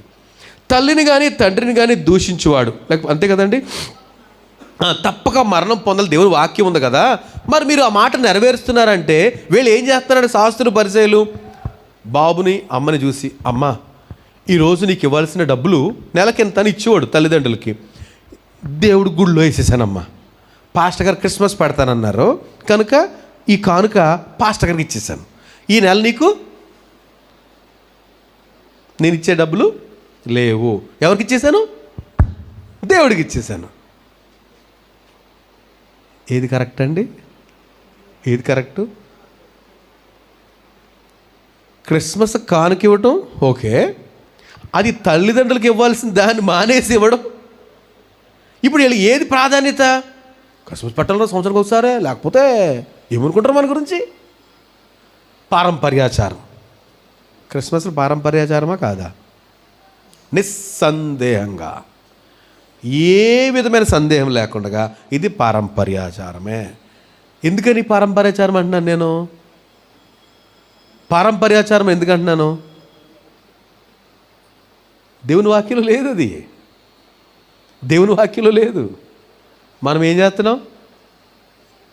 నలుగురితో నతానియల్, కులంతో కొర్నేలియస్, అందరు వెళ్తున్నారు కదండి. అక్కడ పెట్టారు, ఈ పక్కన పెట్టారు, పైన పెట్టారు, వెనకాల పెట్టారు, ముందు పెట్టారు. మనం పెట్టద్దా? అదే స్టూల్ అంటారు కదా, ఏదోను యాడ్. ఏంటి ఏ స్టూల్ అది? టేబుల్ మేట్ అంటే కదా, పైన ఉంది, కింద ఉంది, వెనకాల ఉంది, పక్కన ఉంది. మరి మీ ఇంట్లో ఉండొద్దా? ఒకటి కొంటే ఒకటి ఫ్రీ. అలాగా మనమే పారంపర్యాచారానికి మనుషులు నియమించే పద్ధతులే దైవోపదేశాలను ఎంచుతున్నాము. వాక్యాన్ని ఏం చేస్తున్నాం? పడేస్తున్నాం, నెగ్లెక్ట్ చేస్తున్నాం. ప్రభు అంటున్నాడు, మీరు ఈ పారంపర్య చేతులు కడుక్కోకుండా భోజనం చేయకూడదు, లేదా అది చేయకూడదు, ఇవన్నీ మనుషులు చెప్పినాయి కదా అయ్యా. మరి నేను చెప్పిన వాక్యం కూడా చెప్పండి. తల్లిదండ్రులు ఏం చేయాలి? మీరు సన్మానించాలి. మరి తల్లిదండ్రులకు ఇవ్వాల్సిన దేవుడికి ఇస్తాను అంటున్నారు. మరి దాని పరిస్థితి ఏంటి? వాళ్ళు అలా విడిచిపెట్టడం తప్పు కదా. అర్థమవుతుందండి? కనుక మనం ఒకవేళ తల్లిదండ్రులు సన్మానిస్తున్నామేమో, ఇంకో పని కూడా చేస్తున్నాం. ఏం చేస్తున్నాము? పారంపర్యాచారాలను కూడా చాలా జాగ్రత్తగా మెయింటైన్ చేస్తున్నాం. పారంపర్యాచారాలు చేసి అంటే దేవుడు చెప్పకుండా కొన్ని పనులు మనం చేసి ఎంత అయిపోయింది దేవుడు అన్నాడు అనుకోండి. దేవుడు అంటాడు, నన్ను ఏం చేయమంటావు? నేను చెప్పానా? ఏమండి, ఇప్పుడు పెళ్లి చేసుకున్నారండి, దేవుడు చెప్పని పనులు చాలా జరిగిపోతాయి పెళ్ళిళ్ళలో.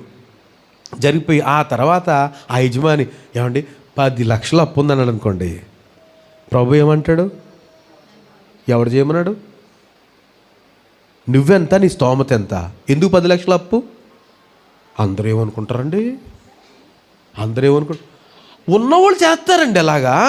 ఏమండి, నేను నిజంగా ప్రభు సన్నిధిలో నిలబడి చెప్తున్నా, మన స్తోమతకు మించి, దేవుని వాక్యాన్ని మించి ఏం చేసినా దేవుడు దానికి బాధ్యుడు కాదు. దేవుడు దానికి బాధ్యుడు కాదండి. మనం కొట్టు సావాలంతే.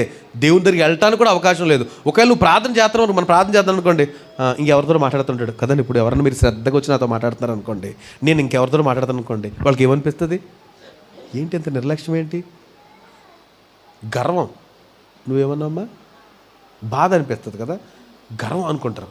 ఏంటి గర్వం అనిపిస్తుంది. కానీ ప్రభు అలాగే బిహేవ్ చేస్తాడండి. మనం చెప్పని పనులు చేసి స్తోమతకు మించి మునిగిపోయి తర్వాత ప్రభు అంటే సారీ అని అన్నాడు అనుకోండి, ఏమైపోతాం? ఎందుకు చేయాలి అలాంటి పనులు? సో పారంపర్యాచారాలను ఏం చేయాలంట? పక్కన పెట్టేయాలండి. పారంపర్యాలు చేరుకోక ప్రాణం ఇచ్చేసేవాళ్ళు ఎవరంటే శాస్త్రులు, పరిసయ్యులు. ఏమండి, అసలు బోధ ఉండదు, పారంపర్యాలు మాత్రం ఏమైనా చేసేస్తారు. కనుక అటు నుంచి బయటికి రావాలట. మనం ప్రభు చెప్తున్న మాట.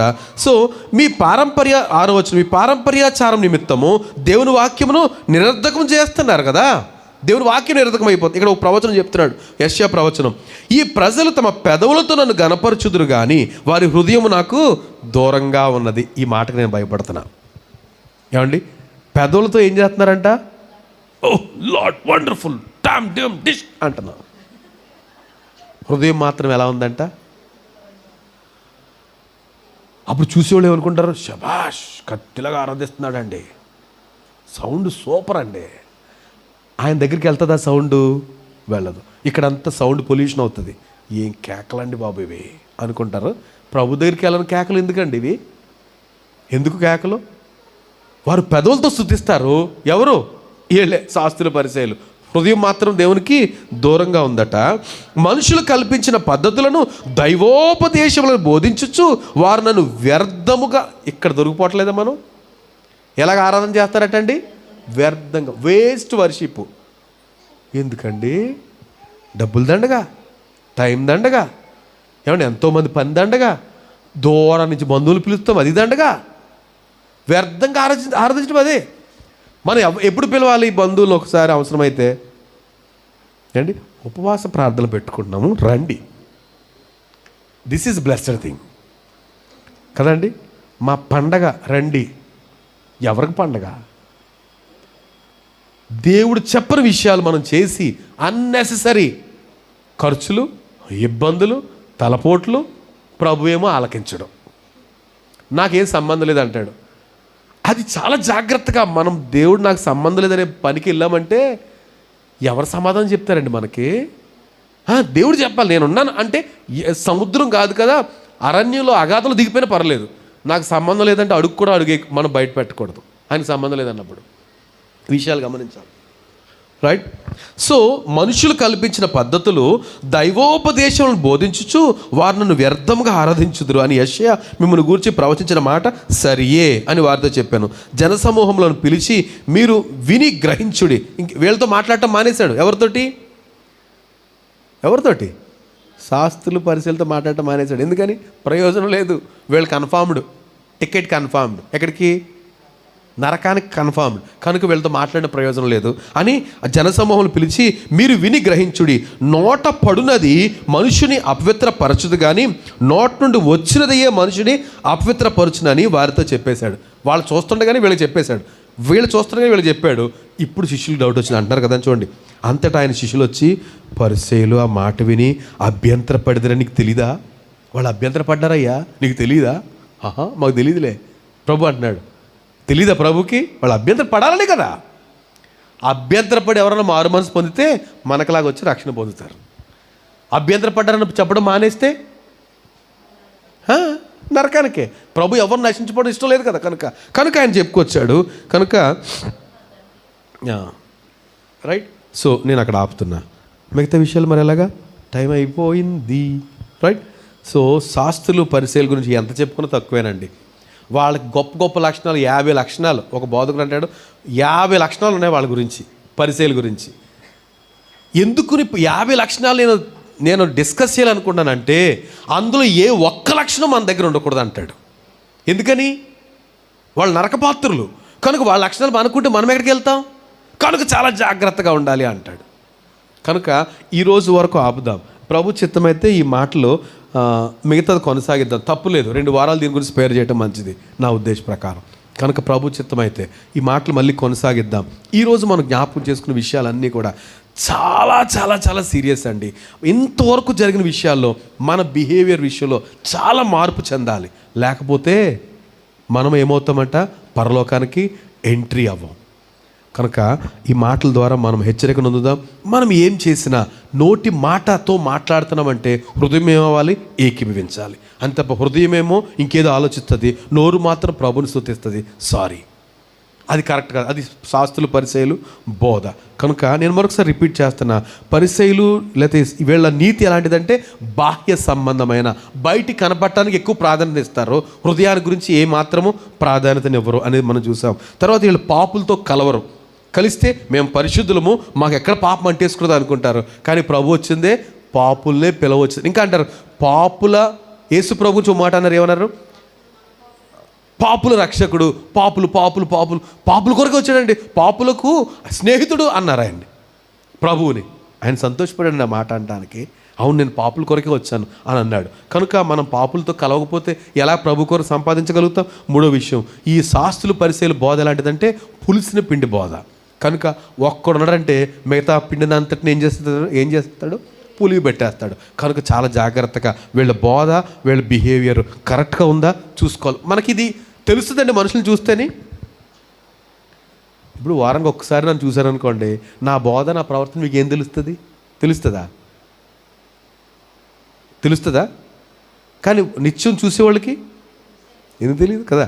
నా బోధ ఏంటో నా బ్రతుకేంటో తెలీదా, ఇది కంపేర్ చేయాలంటాడు. సో బోధ బ్రతుకు ఈ రెండు కంపేర్ చేయాలి. అప్పుడు వాళ్ళ పరిసయ్యులా కాదా మనకి అర్థమవుద్ది. చాలా జాగ్రత్త పడాలి. తర్వాత మనము దేవుని వాక్యానికంటే పారంపర్య పెద్దలు నిర్మించిన పారంపర్యాచారాలకి ప్రాధాన్యతను ఇవ్వకూడదు. ఇచ్చిన దానికి సమాధానం కానీ అభినందన కానీ దేవుని దగ్గర నుంచి పొందలేము. ఈ మాట అర్థమైందా? ప్రార్థన చేద్దాం. ఒక నిమిషం తలలు వంచుదాం. Thank you lord. మీద ఆఫ్ చేసేయండి. Thank you Jesus. హల్లెలూయా.